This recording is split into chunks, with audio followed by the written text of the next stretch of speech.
What are some of the key elements of branding your telco, and how can video play a role? That's what we're going to be talking about on this episode of the Story Connect podcast. My name is Andy Johns, your host with Pioneer, and I'm joined on this episode by Casey French, who is the marketing and PR director at CASSCOMM. Casey, thanks so much for joining me. Thanks for having me, Andy. I appreciate it. Now, Casey and I met. Casey's been around the industry quite a while, but he and I somehow just first met at the NTCA Sales and Marketing Conference in New Orleans this past year, and I got to know a little bit about what all they're doing at CASSCOMM. And then I saw, Casey, where you had presented on branding recently at the Illinois Broadband and Telecommunications Association conference. So thank you for taking the time to share a little bit of the insights with us today. Absolutely. Yeah, I'm glad you reached out. I'm glad we connected at the marketing conference earlier this year. So I'm hoping some of these branding things that we do on a normal basis is something that somebody else can use or branch off other ideas. Yeah, I like it. Let's get into it. So we're going to talk a little bit about co-branding. They've got at CASSCOMM, they have a superhero kind of mascot named Gigabolt that we'll talk about. They're doing a lot on the video side, both with their own branding, but then also helping other folks in their community use video to do their brand. But let's dive into kind of the basics first. Let's walk before we run. When you're sharing with a group, and anytime when you present at a group like one of the statewide conferences like you did, you've always got different folks in the room. You've got some marketing communications folks who get it, and then you have some other folks in other departments who branding may be a little bit of a mystery. A lot of folks on that side maybe think that that branding is, when they think of branding, they're just thinking about the logo. But it goes, and it looks like from your presentation, you and I are on the same page that branding goes way beyond that. Yes. When I first kind of got into this department, then in my mind, that's where, branding was just your logo, your brand, it is what it is. But as I've been in this department in the industry for now almost 15 years, it's deeper than that, right? It's connecting with your residents, connecting with your customers, whether that be putting your brand on the local Little League team, putting your brand on signs in the community, showing them that you're not just here to take their money and do the service. You're part of it. So, you help those non-for-profits, or you help those young groups that are trying to keep the young crowd going. So I strive on putting our brand literally on everything that I can do.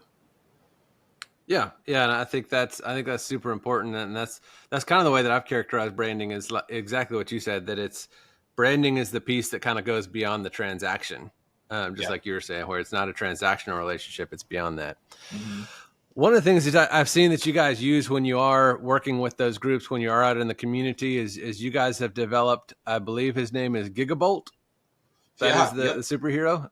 And tell us a little bit about that and which kind of audiences y'all use Gigabolt to help represent the brand. Okay. Yeah. So earlier this year, I was toying around with AI, trying to just see and I'll give you the deep detail, right? So I was trying to say, I wonder what a bald guy with a beard would look like as a superhero with a CASS logo on it. Can't imagine if YouTube viewers are going to know why you were thinking about that guy. The audio the audio why that would click, right? Yep. But I kind of ran with it. I was like, well, that's not the vision that we probably want to do, even though I've done the PR stuff all the time, the voice for the radio ads, everything else. But we wanted to maybe hit on such a younger thing. So our Gigabolt is a superhero character that bases off our broadband, which is now our key element of service. So Gigabolt is our new superhero that we're using this summer for promotional pieces and parade themes and things like that. And he is based off a younger, exciting fireball. Basically, we'll say a kid that is a superhero. He's got wild hair. He's got, you would see it as like ski goggles, blue ski goggles. We worked with a third party that helped put that together for me, that made it come to life. So we use it in a lot of newspaper ads, postcards, posters, billboards. I got it on all our billboards in our areas. Just that's the focus that we're doing this summer. I'm excited about it. We've done, and with the branding thing, we threw it on t-shirts, CASSCOMM t-shirts with his chest logo as our t-shirt logo. cool wristbands that have, the sweatbands that are blue and pink for the kids and girls, things like that. He's promoting also the speed you need as a superhero theme. So I'm I excited like it. about it. It's taken off. It's, as you can see on the social media things that we use, it's everywhere. Yeah, I saw even some of the staff. Looks like some of the employees were wearing shirts that had the same kind of stripes on it, same line. So I mean, Yeah. Yep. you guys are in deep. I like it. Yeah. We try to help the girls up front promote, the customer service girls promote him and wear the shirts, and we'll, put them out there. That's interesting. That gets into another thing that I wanted to talk about because a lot of folks would be a little afraid. You got the CASSCOMM name, and that's the mothership, the main focus, the main brand. But you guys, I know, in addition to Gigabolt, you've been out there quite a bit with the NTCA Smart Rural Community logo, the symbol. It's kind of like that on Yeah. button. You guys have co-branded that quite a bit as well on some of your stuff, which I've seen other providers do as well. But are there some times when you go just CASSCOMM? Are there some times when you want to include some of those secondary elements like Gigabolt or like the Smart Rural Community? And how do you kind of decide when you're going to co-brand and when it's going to be just the mothership? Yeah, for sure. So when we got in to help start launching the SRC logo and the co-branding with that, at first I kind of just kept it. Oh, I'll put it here and there occasionally, but since I've gotten so deep into this SRC brand and showing our communities how valuable it is, I try to put it literally on everything. Okay. It's as big as our logo, right? If they're a smart rural community and we're provider, it makes it even better to say, hey, we're here, we're reliable. Oh, and you're a smart rural community, And what does that mean? That means you can work from home. That means somebody may come to town over the weekend and they need high speed internet, or well, I'm looking to move to this area, but I don't know if it's right for me. Or, we have family of 5 or 6, and 2 or 3 are gamers, so I need something to be able to keep the lag or keep, what I'm saying. Like I try to put that logo on almost anything now. It goes on our billboards, it goes with our mailers, it goes with, even back to the Gigabolt. The logo's on there with that. So, it's almost like one of those fun puzzles where, oh, where's the logo hidden in this ad? But it's bigger, Okay. but it's there somewhere. It's either in the top corner or it's so I try to include it everywhere. Nice. Now you guys are in an interesting position. Of all the folks that we talk to, there's not many that their company goes all the way back to 1898. You're one of the older telecom companies I think that we've ever had represented on the podcast. So, and obviously, technology has changed quite a bit. You guys have done, like you mentioned earlier, broadband is the main focus now. You guys also still have a pretty vibrant video product offering, as I understand it. As the technology has changed, and it is nice that it's CASSCOMM, it's not Cass Telephone or something that is tied to it. How has the brand changed as technology has changed, or has it? Sure. When so as it dates back to that many, over 100 years, 125 years and over. Yeah. So when we first saw, this Cass telephone, went back when we had old pictures of it just being telephone lines all over the place. Right. That was our go-to. And then in '68, we decided to jump on and do the TV version, so then it's Cass Cable TV, right? Because you got to hit each niche as we go. And that took off, and that was huge up until the life of internet in '98 is when we decided to start doing that, right? So that's when they decided to switch from all that and just keep it, instead of Cass Communications, instead of Cass Cable TV, instead of, all these different name brands, this CASSCOMM focus on the go-to. And even when I started before that, the telephone, TV, and telephone were way up here. Sure. And the internet was low, right? People didn't know for sure where it was going to be, how low it was, and Right. 54K, I think, or just crazy. Oh yeah. Yeah. We had so many, thousands, 20,000 plus TV subscribers, and now it's just down. But we still got a good feel of TV subscribers. We're still over 6,000. So that's a way that we help promote that. We can do advertising. We can help other businesses brand their logo on our networks at a cheaper rate, if they don't want Right. to do print ads or mail ads or things like that. Yeah, that ad insertion piece of it. That's something where I wanted to head next, because you guys have done quite a bit with video when it comes to branding.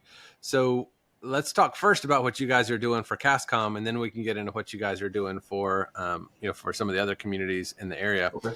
But what, in your mind, having done a few of them, what are some of the keys to translating the brand over to a video spot or a video ad? And I guess these are, well, we should probably get into some of the basics. So when you're talking about the video pieces to establish and represent the brand, you're talking everything from 15 seconds to 2 minutes. Yeah. Yep. So we'll try to do it separately or differently, as you mentioned, 15 to 30-second ads that we'll just run on the networks that we provide services to, right? So in that case, we'll put together, whether it be get an actor in here, or we'll even try to get employees to show that we're a local company and we reliable service. We're there within 24 hours to help, build our brand so people know. And then one of the positives to it is that people see that and they know that tech. We'll film the techs that are in their area and they'll see it on, and it's just feel good. Like, oh, I know them. I just saw them at the grocery store last week, and it's a good feel for that to get our brand out there so people see it as well. And along with offering, with TV services, oh, that's, or internet, or that guy on that screen doing the commercial, playing the video game. I know that little kid. He was at the pool yesterday, or, Sure. so Right. that's a good thing that we use in our branding to try to get the locals in there for the advertising too. So not Yeah. only are you focusing on our brand, but we're also promoting a high speed promo that we have going on. Yeah. And because I think most folks would say stock video has its place for some things, but you guys have made the decision it's an investment to get that local content because you feel like it's part of your brand. What all's involved in doing that? Do you guys have a studio? What kind of, we don't have to get too nerdy on the gear, but what kind of investment or what kind of things does it take to be able to get that, that local Yeah, that's a great question. footage? We have our own production studio. We have a guy that's been with us for over 20 years that's filmed Nice. commercials for businesses or ourselves, and he's got his own green room or whatnot. And and then one of the good things he's gotten in the last couple of years is a drone certification. So Oh, nice. whether we need to film some stuff that are higher up, or drone footage is popular now, so we wanted to be in that ballpark also. And he's got all the high tech cameras. He's got everything that you would need to film. Like I said, he's been doing this for 20 years, so he's always got the stuff that makes it good, and his quality of product has always been key. It's amazing what now you can do with a $700 drone, $1,200 Yeah, drone that you yeah, used to for would have sure. had to rent a helicopter for, and all kinds of stuff. It's wild, Yeah, what's available. And yep. one interesting thing to get into, kind of here towards the end, you guys, since you have that capability in house, I think it's kind of a cool idea. You guys are actually offering to use some of those resources to help businesses and other folks in the community, right? hmm Yeah, yes. One of the things that on that production side of it helps is being local, we know some of these mom and pop shops need help advertising or need help getting their brand out. So we help produce it. We'll write it. We'll produce it. And we'll do the cheap advertising on our TV systems, or they can use it elsewhere. Some of these people are young and savvy for social media, but maybe they need a good quality video instead of just off their phone. So we always let them use it however they want. Um, the good thing about that, and if it's an a car dealership or something, they're co-branded, so they just partner with us and send it over. So it's good to connect with them and help them get some more advertising out there. Sure. And I imagine that helps offset some of the cost and justify having some of that equipment and having some of that capability that you guys are using to promote CASSCOMM. Sounds like a pretty smart Yeah. way to do that. Yep. And it's as we move on, and as we know that TV services and commercials are harder to use, or people skip now that they're streaming. So that's why we've kind of advanced to, well, let's hit it on social media or digital presence. And, if they want to use it on YouTube video, they can use it wherever they want. So we give them access to just put it wherever on Google Ads, etc. You know what I mean? So you got to be able to find another way to help them, since Sure. TV services aren't as good as they used to be in the past. But having that video, Hav's video will travel. You Yeah, can use it on so many different formats once you get a quality video. That makes sense. absolutely. Yep. So we've talked about some of the video branding. We've talked about some of the other ways that, on the marketing side, that you're doing branding. The other piece of it, I think, that's been big for y'all, it sounds like, is community events. And we do a brand survey for Pioneer every 2 years. And one of the things really interesting that we ask is what's the value of some of these marketing channels now? And what do you think the value of those marketing channels will be in 5 years? And the last 2 times we've done the survey, the biggest jump there has been in-person events. People think and that in-person, the marketing that you do at in-person events is only going to get more important in the future. You guys have done quite a few of those. We talked before we started recording about the Demolition Derby car. Let's talk briefly just some of the ways that you guys have found some success on representing the brand and getting the brand out there when it comes to those in-person events. What are some of the things y'all have done, and what's worked well? Quick refresher on that. What we talked about was our Cass County fairs are big on needing help sometimes. So we like to support those fairs, local 4-H goers and things like that. And they had a demolition derby, and they had business sponsors reach out. They reached out to the businesses for sponsorship, and they would, at first we thought, seems kind of high, but then they were like, yeah, but we'll build the car for you, we'll paint it, and then you can have a driver driving the derby. And if you're not sure with the demolition derby, but it's just cars smashing each other cars up. Sure. So it's a fun local thing that draws a big crowd, and we've done it for 3 or 4 years, and we've had a few winners from it, and the crowd loves it. They see our logo out there, and they, like you said, it's good to see fans enjoying it, and then us being a part of something that's in the community on a regular basis. Yep, I've seen the pictures of it with "Fiber is the future" written on either the hood or the trunk of the car. I like it. What have been some other things? It looks like y'all have done some golf tournaments, koozies. Are there some other things that has worked particularly well, you think, to get the brand out there? How much, are you coaching up the employees who are out there representing? Any other keys that you found at some of that in-person branding opportunities? Yeah.